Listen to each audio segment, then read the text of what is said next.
Nous allons voir un peu l'environnement Grasp. Une fois que nous avons créé notre compte Grasp et nous avons sélectionné dans GoLabs un ILS, puis on a choisi de dupliquer l'ILS. Bon, ça, nous avons vu dernièrement. Je viens renseigner le champ de mot de passe et puis j'autorise. Et systématiquement, ceci va m'amener dans mon compte Grasp où j'aurai cet ILS là qui sera systématiquement positionné dans mon compte et le voici et on peut voir les différentes phases proposées par l'enseignant. Donc on a orientation, conceptualisation, investigation, conclusion, discussion. Remarquez que quand on a visité l'ILS, on n'avait pas vu ni un menu d'un dashboard, t-shirt dashboard ou un menu about parce que il y a cette petite icône, l'œil barré, qui signifie que ces espaces-là ont été cachés. Bien, maintenant, je fais attention pour savoir où je suis dans mon compte Grasp. Je peux voir que là, j'ai la page d'accueil et ici, le nom de l'ILS que j'ai dupliqué. Donc, je peux choisir de changer le nom de l'ILS en cliquant tout simplement dans le nom. Et là, j'efface, et puis je peux laisser une évidence de l'absorption. Je mets juste l'absorption comme ça, et une fois que j'ai saisi mon nouveau titre, il faut que je clique sur l'outil coché là pour valider, et dès que je valide, la modification est prise en compte. Je peux faire pareil pour changer le nom de chacun des éléments que j'ai ici. Pour le faire, il faut l'ouvrir d'abord.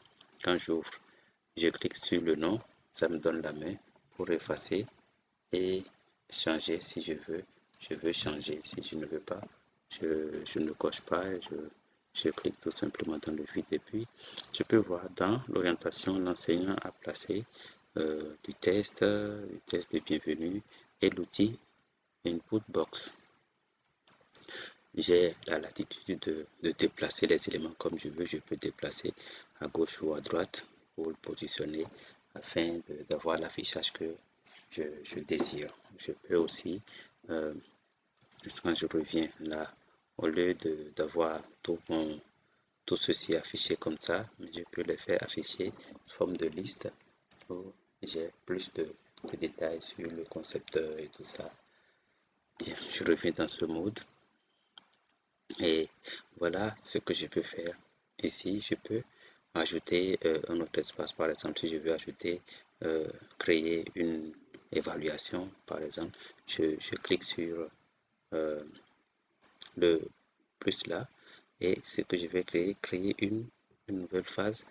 Et je mets une nouvelle phase, je vais la nommer évaluation. Puis, je clique ensuite sur créer phase et systématiquement je vois évaluation qui se met en place là. Je peux le déplacer et le mettre avant les autres pour avoir une bonne chronologie. Bien, maintenant pour l'instant je vais cacher l'évaluation, donc il suffit de cliquer sur le petit triangle que nous avons sur la phase et je viens cliquer cacher. Il me demande s'il veut vraiment cacher, je lui dis oui, je cache et systématiquement l'icône apparaît également sur. Maintenant, pour voir l'aperçu, ce que voit l'apprenant, quelle est sa vue, on fait afficher la vue autonome. Donc, je clique sur afficher la vue autonome et ça me présente, voilà, ceci. Il demande de donner un pseudonyme. Alors, je vais donner un pseudonyme, je mets 5. Et puis, je clique login. Dès que je clique login, je revois l'ILS d'antan et puis avec les différentes phases. Mais je remarque que la phase évaluation ne s'affiche pas. Évidemment, je l'ai caché. Je peux retourner maintenant pour la révéler. Donc, je clique encore sur le bouton là et puis je mets afficher. Puis, je valide afficher. Et je retourne encore dans la vue autonome. Et cette fois-ci, je vois évaluation qui s'affiche réellement même titre que les autres. Bien, cela étant, je retourne à l'espace éditeur de l'ILS pour découvrir d'autres fonctionnalités, celles qui permettent de faire des réglages de mon compte. Le premier dans lequel, la première fonctionnalité dans laquelle nous sommes, c'est le partage. Et on a vu déjà ce que ça permet de faire afficher la vue autonome. On a ici obtenu un lien court, c'est ce lien qui permet à l'apprenant de pouvoir aller sur l'ALS. Donc si je clique sur obtenir un lien court, voilà. Donc c'est ce lien que je vais copier et donner aux apprenants pour qu'ils aient accès à mon ILS. Bien. Configuration de la vue autonome. Je veux que la vue autonome s'affiche en français. Donc je sélectionne en français et je veux aussi que chaque apprenant qui se connecte à mon ILS laisse un pseudo afin que je puisse savoir la trace de qui a visité et qui n'a pas visité. Voilà, ces deux outils, on verra plus tard à quoi ceci, c'est pour afficher une page spécifique, c'est-à-dire si je suis sur orientation, je peux afficher spécifiquement la vue autonome de orientation, comme j'affiche la vue autonome de l'ensemble. Maintenant, cet outil membre, ça me permet de voir qui sont ceux qui ont eu accès à mon ILS, et puis je peux voir ici Zank, il s'est connecté en tant qu'autonome, c'est-à-dire dans la vie autonome, donc en tant qu'apprenant. Et le propriétaire, c'est bien moi.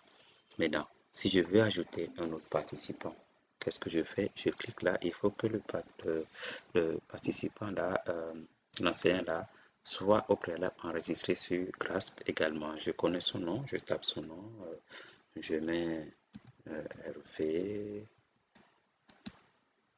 voilà, je vois Hervé Abodialo, puis je clique dessus. Et systématiquement, Hervé Abodialo est ajouté, mais là, il est ajouté en tant qu'observateur. Et dans la position d'observateur, il ne peut que lire et m'écrire après pour me donner ses observations. Mais il ne peut rien faire sur mon ILS, il ne peut pas modifier, il ne peut rien ajouter. Si je veux qu'il puisse au moins faire des apports ajoutés, je change un peu son degré d'accès. Je peux choisir, changer pour contributeur et puis je modifie. Et lorsque je fais ça, c'est que désormais, Hervé peut apporter des contributions à mon ILS, mais il ne peut pas ni effacer, ni supprimer, ni modifier ce que moi-même j'ai fait, mais il peut ajouter tout simplement. Donc il a ce niveau d'accès là. Mais si je veux qu'il puisse supprimer des éléments, apporter d'autres éléments et faire tout ce que je peux faire, là je lui donne le même niveau d'accès que moi, c'est-à-dire propriétaire. Et attention, s'il est propriétaire, il peut jusqu'à aller à supprimer mon ILS ou même m'exclure de l'ILS parce que si jamais je veux plus que Hervé soit connecté à mon ILS, il suffit juste de le supprimer. C'est aussi simple que ça. Donc, attention à donner, en donnant votre prix d'accès, il faut réfléchir. Maintenant, à quoi ceci sert? Ça permet aux enseignants de collaborer dans la production d'un ALS. Donc, c'est encore plus riche quand on fait un travail collaboratif et ça permet au final d'avoir un ALS beaucoup plus enrichi et plus exploitable pour les apprenants. L'autre qu'on va voir, c'est la configuration. Donc, ceci, ça permet de changer l'image d'arrière-plan de l'ILS. Ici, c'est l'arrière-plan même de GRASP. Je peux changer l'arrière-plan et puis le reste, on découvrira beaucoup plus tard. Donc, voilà brièvement ce qu'on peut découvrir sur l'environnement de GRASP. Je voudrais ajouter ici, c'est-à-dire je peux laisser une description pour l'ILS ou je peux créer une phase, on a vu créer une phase, créer un document, on a vu. Je peux ajouter un fichier comme on ajoute un fichier pour uploader un fichier, ça peut être un fichier vidéo, un fichier image ou un fichier texte, un PDF et tout ce qu'on veut. Je peux ajouter un lien vers, par exemple, une vidéo YouTube ou ajouter une application. Si je veux ajouter une application, par exemple, je clique sur ajouter une application. Systématiquement, j'ai ces volets qui s'affichent. Si je connais le nom de l'application, c'est plus rapide.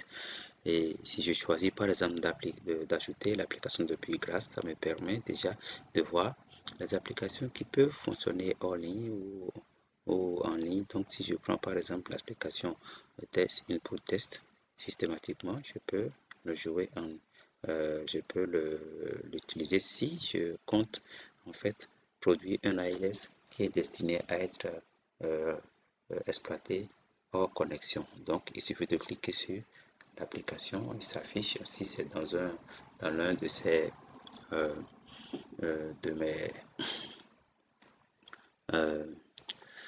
de mes phases que je voulais l'ajouter, je l'ajoute dans la phase et puis il faut que la phase soit ouverte pour que je fasse l'ajout.